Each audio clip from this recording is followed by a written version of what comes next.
السلام علیکم ورحمۃ اللہ وبرکاتہ۔ میں تنویر خالد حاضر ہوں آپ کے ساتھ عربی سیکھیں سلسلے میں مفتاح العربیہ حصہ دوم کے 24ویں سبق الدرس الرابع والعشرون کی مشقوں کے ساتھ۔ آج مشق میں بہت اچھی سی مشق ہے، کچھ کرنا نہیں ہے، جملے دیے ہوئے ہیں، بس ان کی شکلیں ہمیں تبدیل کرنی ہیں۔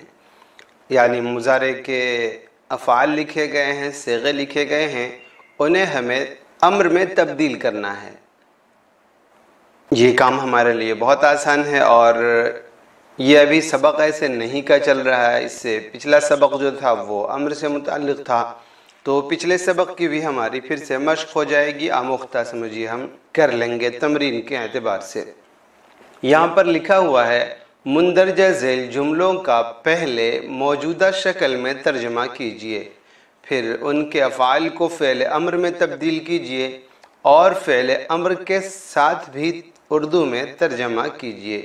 یعنی دو ترجمہ ہمیں کرنا ہے، پہلا جو لکھا ہوا ہے اس کا ترجمہ، دوسرا جو ہم کام کریں گے، جو ہم لکھیں گے اس کا ترجمہ۔ تو آئیے ہم دونوں ترجمے ایک ساتھ کرتے ہوئے آگے بڑھتے ہیں۔ تقرب من السوق وتذهب إليها وتأخذ منها الحوائج۔ یہاں پر دیکھیں یہ صیغہ جو ہے یہ واحد مذکر حاضر کا صیغہ ہے۔ تم بازار سے قریب ہوتے ہو، وہاں جاتے ہو اور وہاں سے ضرورت کی چیزیں لیتے ہو۔ تقرب قرب یقرب بھی آتا ہے لفظ، اور قرب یقرب بھی آتا ہے، دونوں۔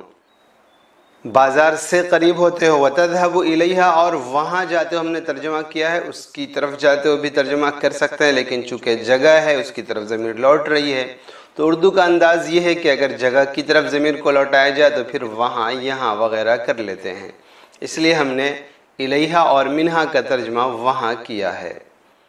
آئیے اس کو ہم امر میں بدلتے ہیں۔ اقرب من السوق واذهب الیہا وخذ منها الحوائج۔ یہ خذ، اس کے بارے میں پہلے بات آ چکی تھی کہ خذ جو ہے یہ اخذ تھا، کیسے بنا یہ اس کو جاننے کی ضرورت نہیں، بس ہم یہ جان لیں کہ اخذ یاخذ سے جو ہے امر وہ خذ بنا کرتا ہے۔ تم بازار سے قریب ہو، واذهب الیہا وہاں جاؤ اور وہاں سے ضرورت کی چیزیں لو۔ اگلا صیغہ ہے یہ واحد مؤنث حاضر کا صیغہ ہے۔ تبعدین عن المدرسۃ وتذهبین الیہا متأخرۃ۔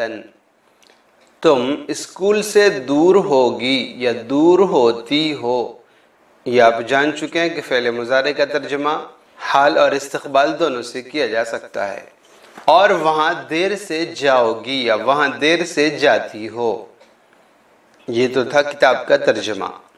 اب ہمارا اپنا جملہ، ابعدی عن المدرسۃ واذهبی الیہا متأخرۃ۔ تم اسکول سے دور ہو جاؤ اور وہاں دیر سے جاؤ۔ یہ جو جملہ ہے یہ جملہ ہے جمع مذکر حاضر کا جملہ۔ تخرجون الی المیدان مساء وتلعبون طویلا وترجعون الی البیت متأخرین۔ تم لوگ شام میں میدان کی طرف نکلتے ہو اور لمبا کھیلتے ہو، یہ ایسا لفظ بنے گا وتلعبون وقتا طویلا، اور بڑی دیر تک کھیلتے ہو، اردو میں استعمال ہے لمبا کھیلتے ہو۔ یہ ہم نے اس انداز پر اس کا کیا ہے تاکہ آپ کو یہ بھی نہ ہو کہ وقت کہاں سے آ گیا اور ترجمے کا ترجمہ بھی ہو گیا۔ اور تاخیر سے گھر لوٹتے ہو، اس کو ہمیں امر کی شکل میں اب تبدیل کرنا ہے۔ اخرجوا الی المیدان مساء، یہ افعلوا کا وزن تھا، افعلوا افعلوا کا وزن، تو ہم نے اخرجوا الی المیدان مساء، تم لوگ شام میں میدان کی طرف نکلو، ولعبوا طویلا، اور لمبا کھیلو، لمبے دیر تک کھیلو، وارجعوا الی البیت متأخرین، اور تاخیر سے گھر لوٹو۔ یہ جو جملہ ہے آپ کے سامنے، یہ جملہ ہے اب جمع مؤنث حاضر کا جملہ ہے۔ ترقدن خلال الدرس وتغفلن عن شرح الاستاذ ولا تفهمن الدرس وتفشلن فی الامتحان، تم سب لڑکیاں سبق کے دوران سوتی ہو، خلال الدرس سبق کے دوران، ترقدن تم لوگ سوتی ہو، وتغفلن عن شرح الاستاذ اور استاذ کی تقریر سے غافل رہتی ہو۔ یہ سبق میں جو تقریر کی جاتی ہے اس تقریر کے لیے لفظ شرح کا لفظ آتا ہے، اسے باہر کی تقریر مثلا جمعہ کی تقریر، جلسے کی تقریر، اس کے لیے شرح کا لفظ آپ استعمال ہرگز نہ کریں، بلکہ یاد رکھیں یہاں پر یہ جو درسگاہ میں تقریر کی جاتی ہے سمجھانے کے لیے کسی مضمون کو، کسی سبق کو، اس کے لیے شرح کا لفظ آتا ہے۔ وَلَا تَفْهَمْنَ الدَّرْسَ اور سبق نہیں سمجھتی ہو اور امتحان میں فیل ہو جاتی ہو، وَتَفْشَلْنَ فِي الْإِمْتِحَانِ، ہم اسے امر میں تبدیل کریں گے تو اُرْقُدْنَ خِلَالَ الدَّرْسِ، تم سب لڑکیاں سبق کے دوران سو جاؤ، وَغْفُلْنَ عَنْ شَرْحِ الْأُسْتَاذِ اور استاذ کی تقریر سے غافل رہو، وَافْهَمْنَ الدَّرْسَ اور سبق سمجھو۔ یہ تو سیدھا سا ہم نے امر میں اس کو تبدیل کیا ہے، باقی اگر دیکھیں گے تو وہاں پر منفی فعل تھا، یعنی یہ نہیں کرتی ہو تو اب اس کا مطلب ہوگا کہ ایسا مت کرو، اس سے ڈائریکٹ سا جو اگر ہم یعنی اصطلاحی امر نہیں کہہ لیں کہ نہیں کرتی خبر دینا ہے، اور کسی کام کے نہ کرنے کو کہنا جسے کہتے ہیں وہ ہے امر ہی کہیے، امر منفی کہہ لیجئے اس کو۔ تو اس انداز پر اگر ہم کریں گے تو پھر وَافْهَمْنَ الدَّرْسَ کے بجائے ہمیں اس کو نہیں بنانا پڑے گا وَلَا تَفْهَمْنَ الدَّرْسَ، اور سبق مت سمجھو۔ خیر یہ اتنا آپ سمجھ سکتے ہیں۔ وَافْشَلْنَ فِي الْإِمْتِحَانِ اور امتحان میں فیل ہو جاؤ۔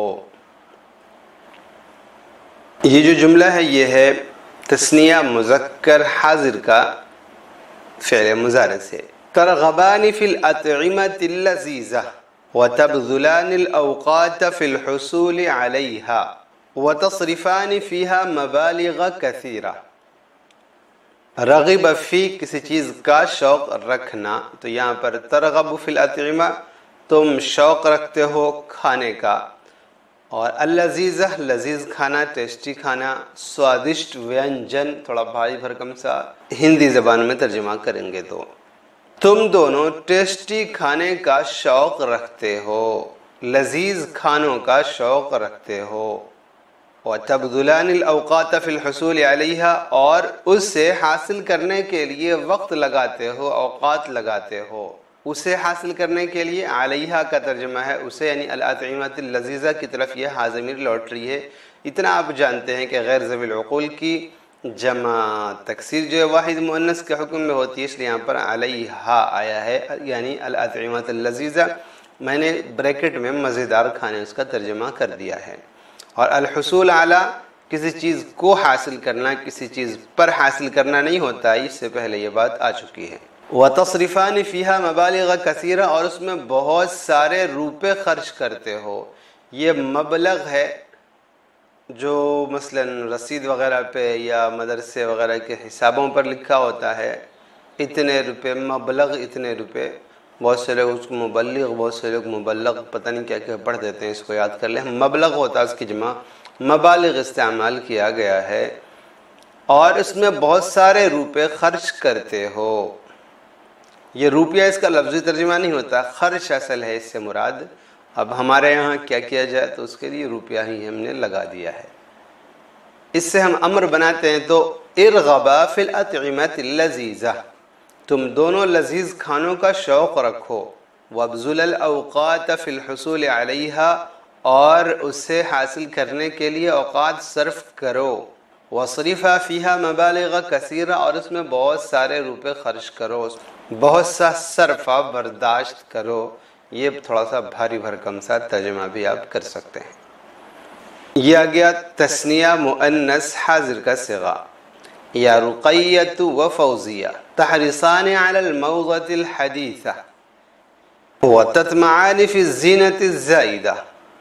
رقیہ اور فوزیہ تم دونوں نئے فیشن کی خواہش رکھتی ہو، الموضۃ الحدیثہ نیا فیشن، وتطمعان فی الزینۃ الزائدہ اور کثرت زیب و زینت کی تمنا کرتی ہو، لالچ کرتی ہو۔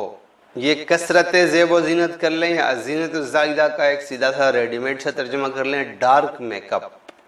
اور ڈارک میک اپ کی تمنا کرتی ہو، ڈارک میک اپ کی لالچ کرتی ہو، کرنا چاہتی ہو۔ اسے ہم امر بناتے ہیں یا رقیت و فوزیہ، احرصا علی الموضۃ الحدیثہ۔ رقیہ اور فوزیہ تم دونوں نئے فیشن کی خواہش کرو، نئے فیشن کی چاہت کرو۔ واطمعا فی الزینۃ الزائدہ، اور کثرت زیب و زینت کا لالچ کرو اور ڈارک میک اپ کا لالچ کرو۔ وَتَسْحَبَانِ الزَّمِيلَاتِ الْمُتَحَرِّرَاتِ وَتَغْفُلَانِ عَنِ الدِّرَاسَةِ۔ یہ بھی سے غوثی سے متعلق ہے، چونکہ لمبا سا جملہ تھا اس لیے ہم نے اس کے ٹکڑے ٹکڑے کر دیے ہیں۔ اور تم دونوں آزاد خیال ساتھیوں کے ساتھ رہتی ہو، یہ فعل مضارع کی شکل میں، تغفلان عن الدراسہ، پڑھائی سے غافل رہتی ہو۔ اس کو ہم امر میں تبدیل کرتے ہیں تو وَاصْحَبَا الزَّمِيلَاتِ الْمُتَحَرِّرَاتِ، تم دونوں آزاد خیال ساتھیوں کے ساتھ رہو، وَاغْفُلَا عَنِ الدِّرَاسَةِ، اور پڑھائی سے غافل رہو۔